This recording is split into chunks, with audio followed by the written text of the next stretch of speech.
केलेल्या कर्मामध्ये कुशलता आणि या जगाच्या कल्याणाची भावना जर असेल तर ते कर्म कर्म नसून ती साधना आहे.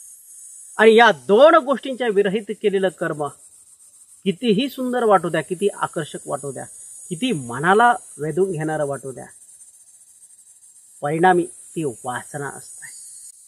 प्रारंभीच्या स्थितीमध्ये ती सुंदर वाटते, मजबूत वाटते, दैदिप्यमान वाटते, मन वेधून घेणारी वाटते, परंतु अंतिमतः ती वासनाच असते. तेव्हा आपलं कर्म हे वासना बनावं की साधना बनावं, त्या साधनेचा स्वीकार तो परमात्मा करतो. आणि वासनेच्या संगतीमुळे किंवा वासनेमुळे पुन्हा पुन्हा जन्माला यावं लागतं, पुन्हा बंधनात अडकावं लागतं. ती वासना या जीवाला पुन्हा पुन्हा कर्मामध्ये जन्मामध्ये गुंतवत राहते. रामकृष्ण.